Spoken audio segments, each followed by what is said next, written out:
Hello, magnifique, extraordinaire, fabuleuse, fantastique, unique communauté que vous êtes. Je suis très heureux de faire cette interview. Vous connaissez peut-être pas la personne qui est à côté de moi. Je viens de faire sa connaissance en fait il y a quelques jours. On est dans le même mastermind. Oui.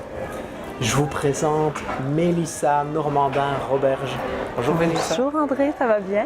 Mais super, et toi? Ben oui, ça va, on est au Québec. Mais oui, carrément. Extraordinaire. C'est magnifique. Oui. C'est la fin de l'automne, Ouais. les feuilles sont en train de tomber, les couleurs de partir. Je suis très heureux, Mélissa, que tu aies accepté cette interview parce qu'on s'adresse à une communauté qui est sensiblement la même. Oui, mais c'est ça qui est fou, c'est qu'on se connaissait pas, puis finalement, en échangeant, on fait « Ah, on a peut-être des ressemblances. » Ouais. Pour ceux qui ne te connaissent pas, honte à vous, c'est pas possible de pas te connaître. Ben ça se peut. C'est possible? Ben je sais pas, je sais plus. Mais je pense que ça se peut en France, en Europe, il y a peut-être moins de gens effectivement Ouais. qui me connaissent, mais ça s'en vient. J'arrive. Tu sais juste dire qui tu es, qu'est-ce qui t'a amené à faire ce que tu fais, ton message. En fait, c'est drôle parce que dans les dernières années, autant je me suis définie, autant que là, je suis en train de me déconstruire, entre guillemets. J'aime pas ça de me mettre dans des boîtes. Le fait que je suis Mélissa, oui, mais je suis une maman de 3 beaux enfants. Je suis une entrepreneur. Je dis souvent une entrepreneur née. En fait, je ne sais que faire ça, de l'entrepreneuriat. J'ai eu pendant longtemps des écoles de musique. J'ai été enseignante de musique. OK. J'enseignais à des enfants, des petits, des grands, des ados. Et dès ce moment-là, en fait, ce qui m'animait beaucoup, c'était la persévérance. D'enseigner aux enfants, la musique, oui, mais de leur dire, quand tu as un projet, va au bout de ton idée. Puis abandonne pas. Continue vraiment à aller toujours puiser là-dedans. Et je leur disais souvent, tu sais, tu as un don soit de pianiste ou de chanteuse ou tu es bon en guitare, tu n'as pas le droit de priver les gens de cette lumière-là. Donc, le message de Paillettes qui est maintenant beaucoup plus raffiné, ça commençait, mais c'était comme le véhicule que j'avais trouvé. Et par la bande, je suis devenue productrice. J'ai travaillé vraiment avec les plus grands artistes du Québec. Le concept était que j'amenais les artistes à travailler avec les enfants. Donc, on avait un spectacle par année dans lequel l'artiste était sur scène, mais avec les jeunes. Les jeunes avaient vraiment l'expérience de vivre un spectacle professionnel. Et ça m'a animée très, très, très longtemps. Vraiment, cette école-là m'a enseigné premièrement, moi, à devenir une entrepreneur, mais enseigné. J'avais des enfants qui avaient des différences. C'était vraiment l'unicité et la différence. C'est là que j'ai compris, en fait, la force de ça. Et c'est devenu par la suite Paillettes Inc. Donc, je me suis spécialisée pour aider les femmes entrepreneurs au départ à se démarquer, à réussir à avoir une entreprise qui leur ressemble beaucoup. Et c'est finalement devenu un mouvement de libération, je dirais, de la femme, beaucoup. Ce que j'aime beaucoup leur enseigner, c'est d'avoir effectivement confiance en elle, d'avoir une estime d'elle, de prendre soin d'elle, puis d'arrêter de se soucier de ce que les gens pensent. Parce que c'est toujours ça qui nous freine dans la réussite de nos projets personnels, professionnels. On va s'empêcher de juste s'habiller comme on souhaite parce que tout d'un coup que le voisin ou que la voisine ou que le collègue de travail va nous dire quelque chose. Puis ça, c'est vraiment, ça revient encore aux adolescents qu'on a été. Les adolescents sont tellement confrontés au regard des autres et ça nous poursuit en fait toute une vie. Donc maintenant, je suis une experte en paillettes. Ça englobe tout ça. Vous avez pas vu les chaussures de Mélissa, mais Il y en a toujours un peu. il y a toujours des paillettes sur toi. Oui, mais ça, c'est parce que j'aime beaucoup les paillettes. Pour vrai, les gens me demandent, mais pourquoi Paillettes Inc? C'est parce que j'ai toujours kiffé grave la paillette. Mais vraiment, j'étais petite, il y avait la paillette partout. La paillette n'a pas de forme, elle n'a pas de couleur. Elle, son unique travail, c'est de briller. Là. Ouais. Elle se pose pas la question le matin, faut-tu que je brille ou faut pas que je brille? Il y a vraiment eu cette réflexion-là, puis de me dire, en fait, en affaires, on doit se démarquer, mais dans la vie aussi. Et ce n'est pas en écrasant les autres. Une paillette, c'est beau, ça brille. On est tout de suite attiré vers elle, mais quand il y en a plusieurs, c'est encore très, très fort, encore plus selon moi. Ouais, puis cette lumière éclaire les autres. Oui, exactement. Elle emmène les autres dans sa lumière. Et ça me donne le prétexte pour porter de la paillette à tous les jours. C'est parfait. Fantastique, fantastique, Mélissa. Je sais que ce côté différence, t'as 3 enfants. Oui. J'en ai vu 2 ici, là, Oui. ils sont venus avant-hier soir. Ils ont une unicité. Oui. Moi, j'ai un TDAH, tu vois, Moi aussi. Toi aussi? Très fort. Très fort. Oh, oui. Tes enfants, peut-être? Ma le fille, cas. je soupçonne. OK. Mon fils a des difficultés de langage. Mon fils est dysphasique. OK. Oui. OK. Donc, je suis confrontée à ça tous les jours. Donc, on peut être pris par des coups, il y a quelque chose qui passe, Oui. l'esprit qui part. Oui, c'est ah, il y a un bruit. Ah, oui. Et je te rejoins complètement dans cette idée que on est tous uniques, on a tous un don Oui. Est-ce que pour toi, ça a toujours été une évidence? Tu voyais ça dans les gens ou ça a été comme un processus? Oui, j'ai tout le temps eu peut-être cette espèce de don-là de voir ce que les gens ne voient pas d'eux-mêmes.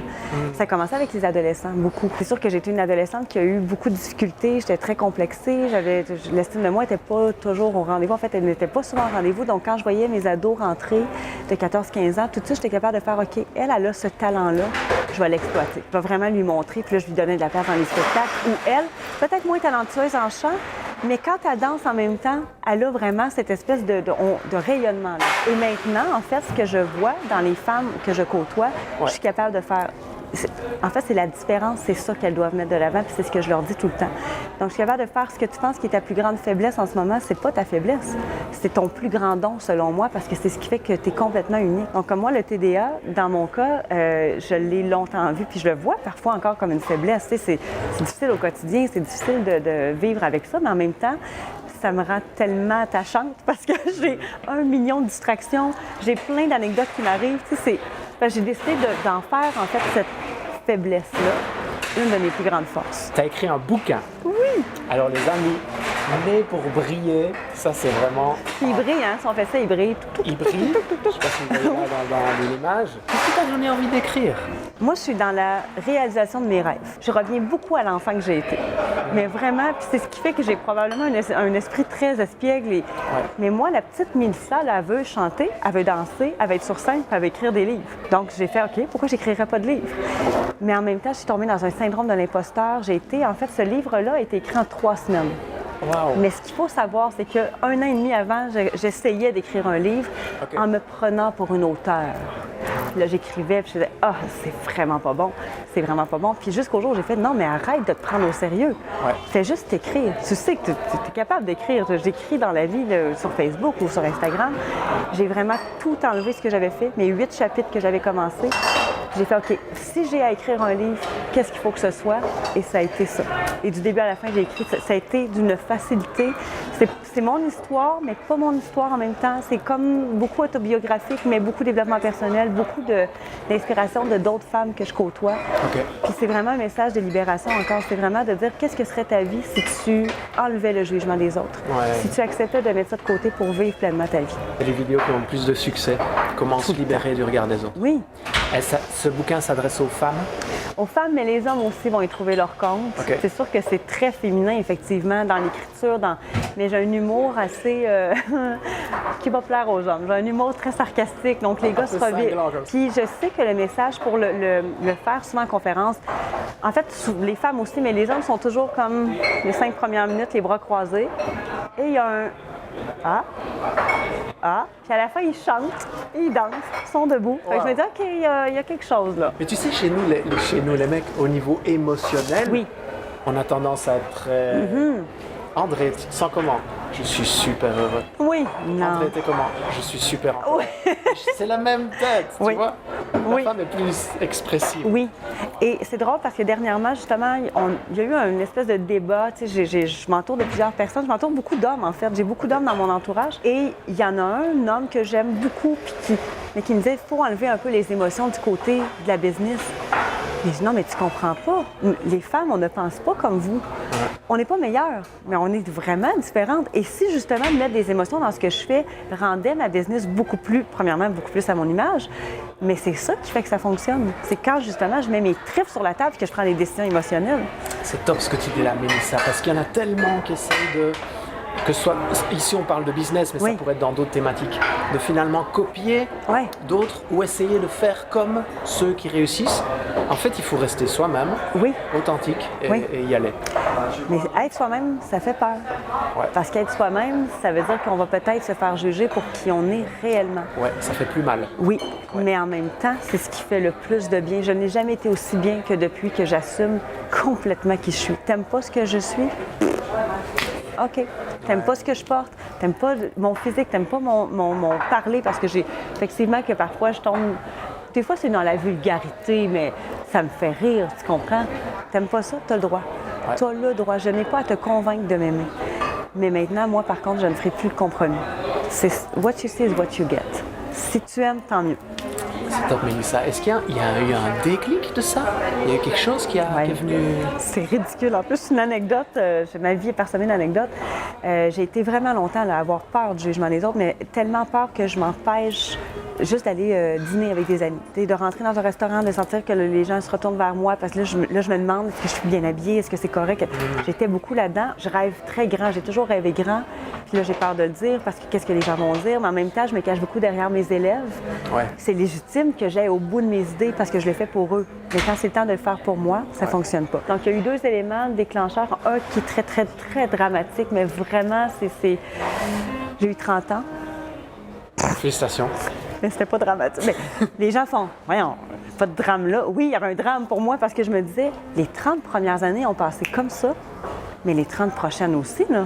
Voyons, hier, j'avais 14 ans, je suis rendue à 30 ans. Donc ça a été ma première prise de conscience de faire là, j'ai pas le choix. Si je veux vivre ce que j'ai dans ma tête, il faut que je le fasse. Peu importe ce que les gens vont dire, ça a été... Mais là, encore là, il faut le mettre en action. L'autre anecdote, c'est que ça a été vraiment le vent a tourné là. C'est que j'étais dans une soirée très glamour. Les gens nous avaient vraiment, dans le code vestimentaire, c'était robe de bal et tout. Et moi, ben, j'apprécie ça, là, revêtir ma robe de bal dans un environnement protégé où tout le monde est habillé comme ça. Mais après, on devait aller dîner dans un restaurant où les gens n'avaient visiblement pas eu le même mémo que nous. Et là, je suis en robe de princesse, mais je veux mourir de honte. Mais mourir de honte. Et jusqu'à temps que je fasse « OK, mais là, c'est ridicule. Là. Les gens, ils n'ont aucune idée pourquoi je suis habillée comme ça. Ils ne savent pas qu'il y avait une soirée avant. » Et là, vraiment, d'essayer de défaire chacun des arguments que moi-même, j'ai construits pour me dire « OK, là, je dois aller à la salle de bain. Faut que j'y aille, mais je ne serai pas capable. Je vais mourir de honte. » Pour faire 1, 2, 3 go, je me suis levée, je suis allée, puis je suis revenue, j'ai juste fait, je suis pas morte. Et ça a été déterminant, là. C'est aussi absurde que ça puisse paraître. Il y a eu vraiment un, mais je m'empêche toujours pour ça, mais je mourrais pas. Je mourrais pas que tout le monde me regarde, puis que tout le monde me regarde bizarrement, parce que tout le monde me regarde bizarrement à ce moment-là. Ça a été vraiment le début de quelque chose. Retenez bien le 1, 2, 3, go. Oui. Il y a Mel Robbins. Oui. J'adore Mel Robbins. Oui, qui a fait, oui. La règle des 5 secondes, Oui. c'est 5, 4, 3, 2, 1, go. Quand il y a un élan du cœur, on a tous des choses qui nous traversent, on dit Oui. il faudrait que j'aille parler à cette personne-là. Je ne sais pas pourquoi, il Oui. faut que j'aille lui parler. Il faut que je change de job, il faut que je demande une augmentation, il faut que j'aille courir. Bêtement courir. Oui. 1, 2, 3, go. Tu n'as aucune idée de ce que tu vas découvrir au-delà de ça. C'est magique. Oui, Mais vraiment. tu sais que c'est prouvé scientifiquement que le 1, 2, 3, go, en fait, ce qui crée la non-action, Oui. l'anxiété, le stress, c'est le fait de ne pas agir. Et c'est le fait que le cerveau, du coup, prend le lead.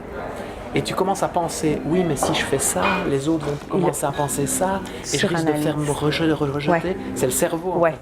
Quand tu fais 1, 2, 3, go, ton cerveau n'a pas le temps de... C'est comme si tu lui dis tais-toi. Oui, c'est vrai. C'est vraiment prouvé. Absolument. Ton bouquin, ton activité pour aider les entrepreneurs à trouver c'est quoi leur unicité Oui. pour briller. Au-delà de ça, tu t'as expliqué que tu adorais chanter, Oui. faire du show, Oui, etc.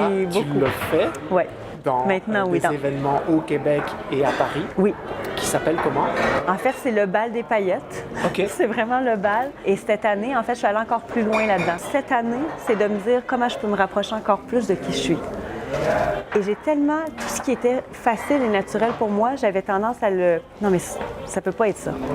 Ça peut pas être ça. Ouais. Ça devrait être plus difficile que ça. Ouais. Et là, je suis vraiment revenue. Moi, je fais de la musique depuis que je suis toute petite. Donc, c'est pas normal que je mette ça de côté. C'est moi. Mais là, encore là, c'est...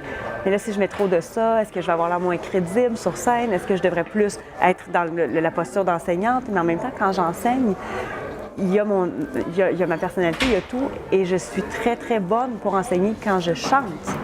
Je vais vraiment aller chercher des contextes particuliers qui vont faire en sorte que ça va marcher. Mais je veux surtout revenir au plaisir.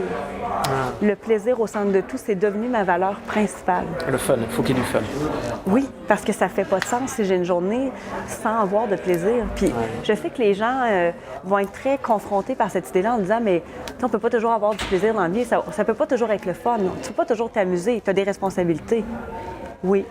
Mais est-ce que je peux mettre du plaisir là-dedans? Ouais.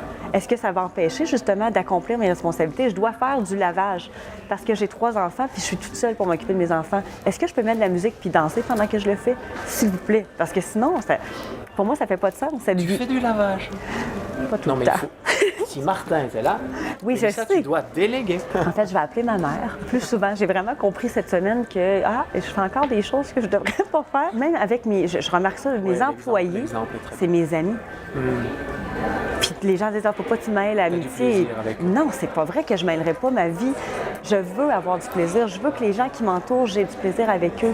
Ça doit pas être lourd. En tout cas, bref, moi, j'ai vraiment changé ma perception de la vie par rapport à ça en me disant, OK, on devient tous des adultes avec des responsabilités. Mais je regarde mes enfants qui m'enseignent des leçons à tous les jours et qui, eux, ont décidé que ce serait léger aujourd'hui parce qu'ils n'ont aucune idée de la lourdeur de l'environnement. C'est OK. Comment je peux l'appliquer, là? J'aime ça, tu casses les règles en fait. Donc il y a cette journée qui est une journée où il faut se mettre dans sa plus belle tenue. Oui, en fait, Des paillettes. Oui, Et les hommes, comment est-ce qu'ils font? Il y a des hommes qui viennent? oui. En fait, les hommes ont C'est robe à compris. paillettes aussi pour tout le Non, monde? les hommes sont... En fait, la journée en tant que telle, ce qu'on a décidé de faire, c'est vraiment d'axer, de se dire, vous allez vous libérer du jugement. OK. Donc, il y a des conférences, il y a de l'inspiration, il y a des moments très touchants parce que j'aime beaucoup aller dans cette émotion-là. Les gens voient souvent juste l'image Mélissa, puis ils font « Ah, mon Dieu, qu'elle est superficielle ». Mais il y a vraiment autre chose. Tu sais, j'ai un vécu qui fait en sorte que je peux maintenant communiquer comme plein d'autres femmes, en fait. Plein d'autres femmes qui ont vécu la même réalité que moi. Il y a beaucoup de shows. Donc là, il y a vraiment... J'ai des musiciens, j'ai des danseuses parce que je veux vraiment faire passer les gens par toute une gamme d'émotions. C'est drôle, hein, je réplique, en fait, le même modèle que j'avais avec mon école de musique. Parce que mon école, tous les gens, le mot qu'ils disaient, c'était tout le temps « il faut le voir pour le croire ». On ne peut pas concevoir que des jeunes peuvent arriver à un résultat comme ça. Et aujourd'hui, Paillettes, c'est la même chose. Tant que tu n'as pas vu, tu ne peux pas comprendre. Donc, dans la journée, c'est, je vais dire, un séminaire, tout sauf ordinaire, et le soir, ça se transforme en bal. Et encore là, le bal, c'est vraiment pour célébrer la personne qu'on est. Quand est-ce qu'on prend le temps de mettre une tenue qu'on ne mettrait jamais dans la vie? Mais là, il y a des gens, des fois, qui font « oui, mais moi, j'ai pas de grande robe ». Viens en pyjama. Quand est-ce que tu te mets en pyjama devant une foule d'inconnus? Jamais. Ça n'arrive pas. C'est vraiment juste de se dire osé. oui. OK. Pour une seule journée dans ta vie, personne ne va faire comme comment tu es habillée. Non, tu fais juste être toi. Ouais.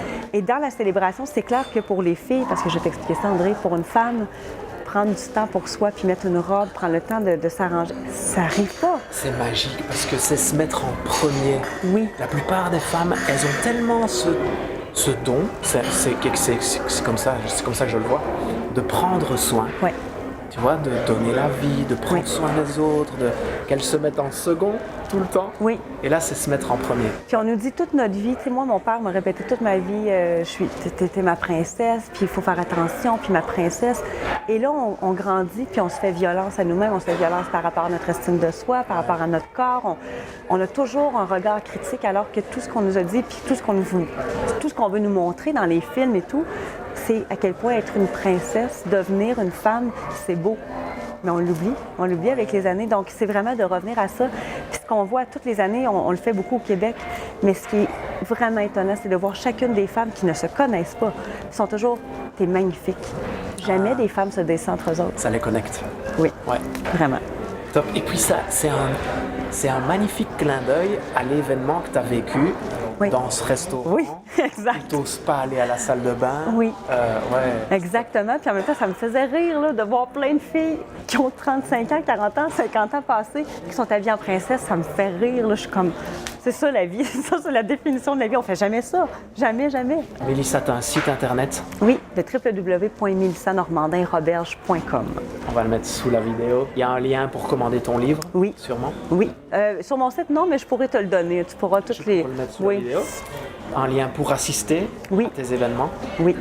Il y en a au Québec, il y en a à Paris. J'ai encore plein de questions à te poser, Mélissa, mais je voulais qu'on garde un format quand même relativement court. Parce que je sais que la persévérance, c'est Oui. quelque chose chez toi j'ai envie de pouvoir qu'on puisse s'entendre par rapport à ça. Mais juste peut-être un petit message, parce que tu es une maman seule, Oui. si j'ai bien compris. Oui.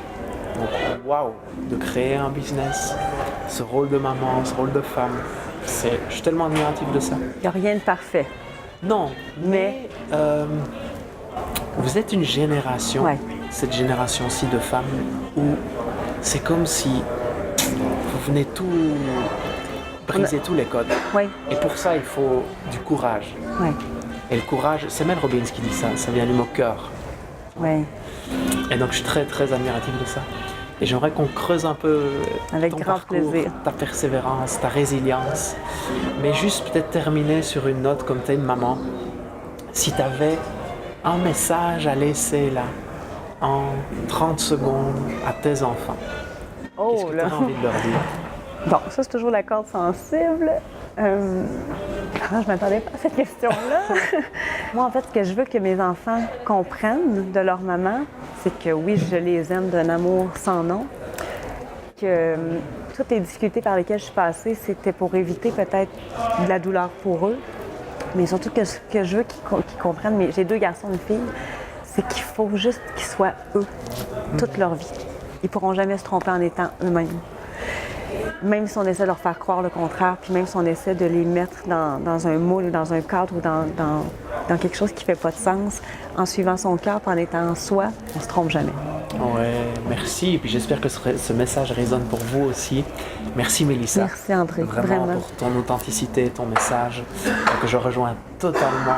Allez lire son livre, allez à un de ces événements. Abonnez-vous à cette chaîne, partagez-la. Si dans le message de ce que Mélissa a partagé, vous sentez que ça résonne à l'intérieur, il y a des choses qui bougent, partagez-la. Il y a peut-être des femmes autour de vous qui rêveraient d'entendre ces mots-là, que ça créerait un déclic, un peu comme tu les as vécus, qui t'ont propulsé dans la vie. Puis on se voit très bientôt. On va faire un live dans la communauté là, pour aller un peu plus Avec loin grand plaisir. dans le fait de te faire découvrir et de te connaître. Je vous embrasse. Merci. À bientôt. Merci beaucoup André.